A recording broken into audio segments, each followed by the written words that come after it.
Shalom frères et sœurs, shalom partenaires de réveil. Aujourd'hui, mon exhortation s'intitule « Ne pas fuir la présence de Dieu et ne pas faire ce que Dieu t'a dit ». Vous savez, je me rappelle quand j'étais très petit, dans les années 96, comme on dit en Belgique ici, en 96 en français, j'étais dans les églises, les assemblées de Dieu.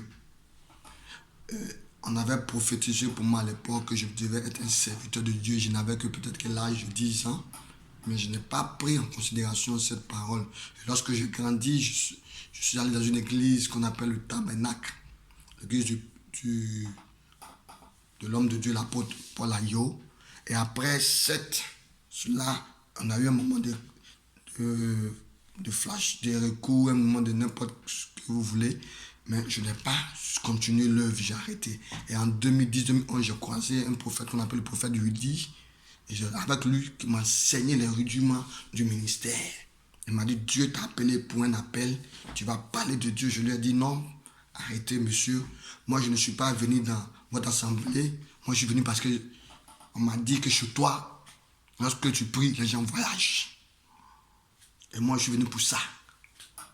Je suis venu par rapport à mon voyage qui était bloqué par une réclamation des familles. Donc moi, je suis venu pour que Dieu passe par vos prières, pour que mon voyage soit débloqué, pour que je puisse venir en Europe pour fuir les persécutions au niveau de l'opposition à l'époque. Mais lorsque je suis arrivé, le Seigneur m'avait mis dans un moment de 2 années de correction où j'ai appris beaucoup de choses avec le serviteur, le prophète Willy. Il m'a beaucoup enseigné sur beaucoup de choses. Mais moi, je ne voulais pas toujours faire. J'ai toujours refusé. Vous savez, quand Dieu vous appelle pour le service, il est important de ne pas refuser. Il est préférable de faire. Ne faites pas comme Jonas. Mais moi, j'étais Jonas. J'ai refusé. J'ai dit non, je ne suis pas venu pour ça. Moi, je veux que Dieu me donne les moyens nécessaires pour soutenir l'œuvre du Seigneur.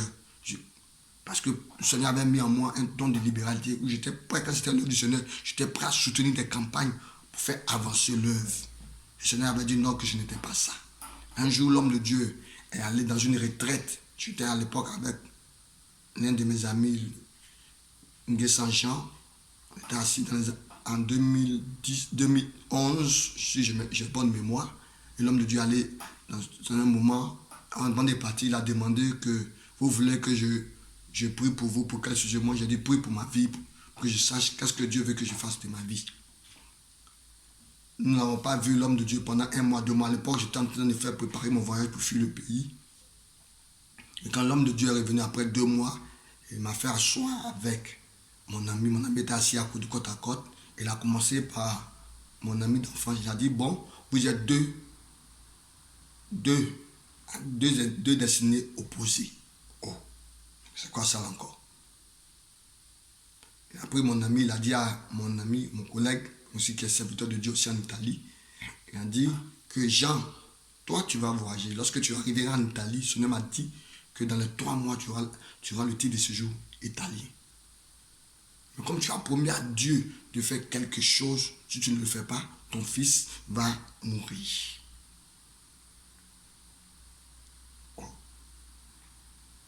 Et il est tombé sur moi. Il a dit, toi tu vas voyager, mais ce sera difficile pour toi que tu arrives en Europe. Mais quand tu vas arriver en Europe, tu vas servir le Seigneur. Mais tu auras beaucoup de difficultés, tu auras beaucoup d'humiliation. On va t'humilier, mais Dieu va t'utiliser puissamment. Tu vas voyager partout dans les nations. Tu vas t'utiliser dans un autre domaine de la dimension de sa grandeur. Mais tu auras des problèmes, beaucoup de problèmes en Europe. Tu auras beaucoup de difficultés en Europe. Beaucoup. Ta vie sera caractérisée par des difficultés. Tu vas vivre une vie d'enfer, une vie d'humiliation, d'accusation. Une vie de rejet, tu seras abandonné de tous, par tes frères et soeurs, tu seras abandonné par tout le monde. Et lorsque l'homme de Dieu m'a donné cette parole, je me sentis attristé. J'ai appelé ceux qui s'occupaient de mon dossier. J'ai dit, non, moi je ne voyage plus. Si c'est pour venir déjà, je préfère mourir ici. Si c'est pour venir déjà avoir des problèmes, moi je préfère mourir ici. Je ne pourrais pas partir. Pourquoi vivre la souffrance C'est vrai que j'ai des difficultés dans le pays par rapport à la situation que je faisais auparavant. Mais moi, je ne peux pas venir mourir dans la galère, dans la souffrance du froid ici.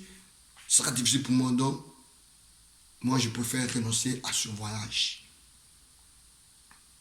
Et l'homme de Dieu m'a dit, non, tu ne dois pas renoncer à ce voyage. C'est ta destinée. Tu es obligé de passer par là. Et moi, je lui ai dit, c'est bon, c'est pas la peine. Laissez-moi, j'étais attristé.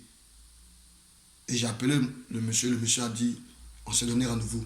Et il m'a rappelé, le serviteur de Dieu m'a rappelé, il m'a dit, non, c'est pas ce que Dieu a dit. Dieu a dit que tu vas voyager, tout sera bien pour toi. Oh, et mon cœur s'est réjoui de joie.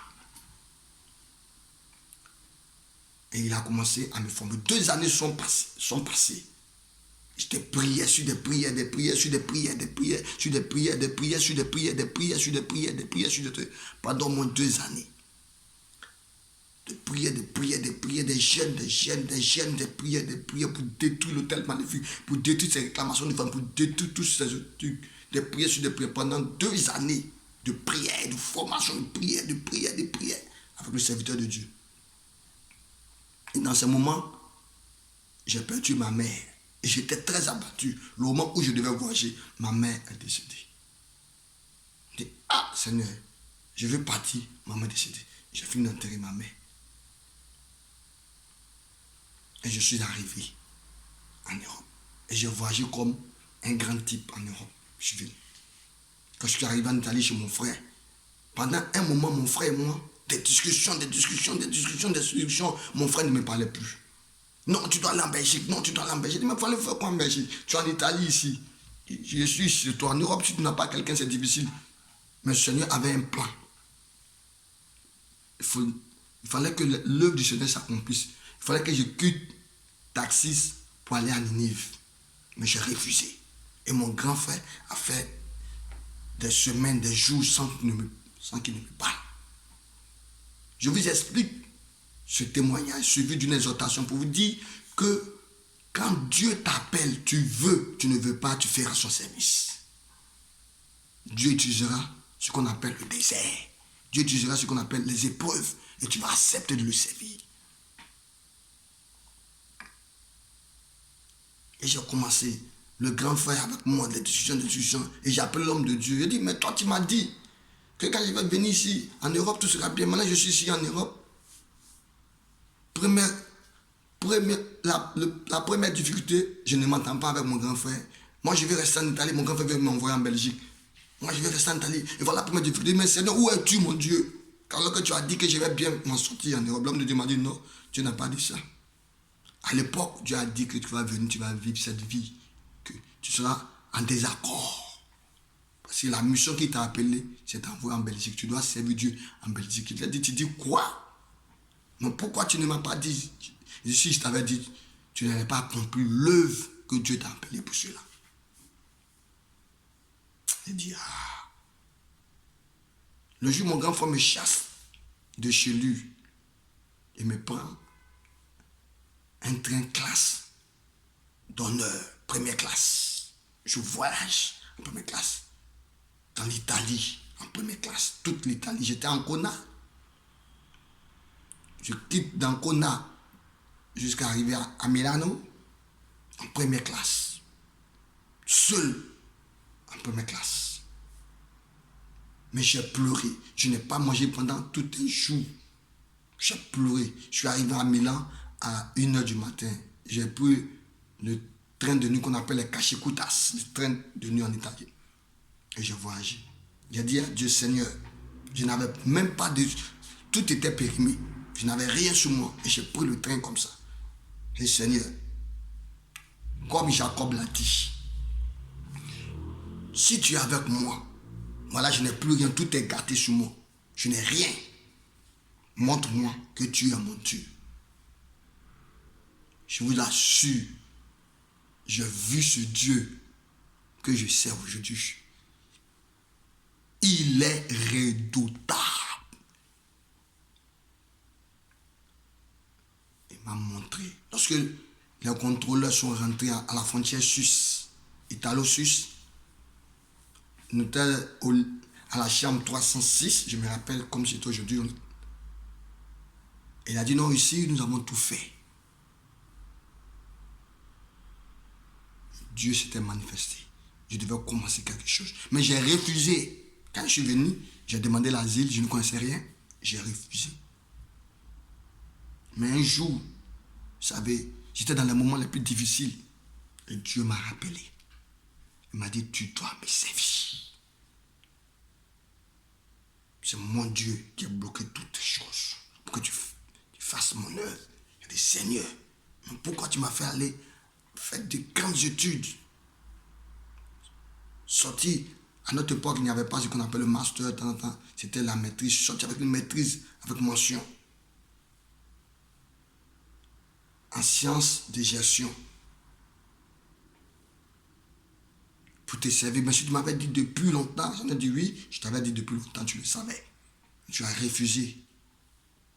Frères et sœurs, partenaires de réveil, tous ceux qui m'écoutent, lorsque Dieu vous appelle, dit, Seigneur, me voici, comme Samuel l'a dit. Seigneur, me voici. Je suis prêt à faire ton œuvre. Ne faites pas comme moi. Cela m'a pris des années pour comprendre que je dois servir le Seigneur. Et il y a eu des moments les plus difficiles, les plus sombres de ma venue en Europe. Je l'ai vécu dans des moments les plus difficiles. Lorsque j'accepte le Seigneur, j'ai commencé à faire son œuvre. Le Seigneur s'est manifesté.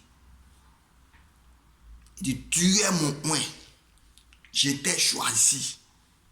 Et personne ne va enlever cette étiquette que j'ai mise sur ta tête. Il dit dans le livre de Galates 6, verset 7, que désormais, personne ne peut te faire de la peine. Sur ton front, j'ai mis les marques de Jésus-Christ. Donc sur ma vie, c'est les marques de Jésus-Christ. Je vous assure, lorsque vous faites l'œuvre du Seigneur, vous avez les marques de Jésus-Christ. Je vous encourage à être des personnes de réveil, à être des personnes qui font l'œuvre du Seigneur. Ne faites pas comme moi, ne faites pas comme Jonas. J'ai vécu l'histoire de Jonas, je sais de quoi je parle. J'évite les détails. L'histoire de Jonas, moi je l'ai vécu. J'ai prêché Dieu dans les moments les plus difficiles de ma vie. Je l'ai fait. Le Seigneur m'a fourni. Je suis sorti dans le vent du poisson. Aujourd'hui, je suis serviteur de l'Éternel. Aujourd'hui, je suis superviseur général dans la dynamique. Servez l'Éternel pendant qu'il le faut. Cherchez Dieu pendant qu'il se trouve. Mettez votre confiance en Dieu. Il est le rédempteur.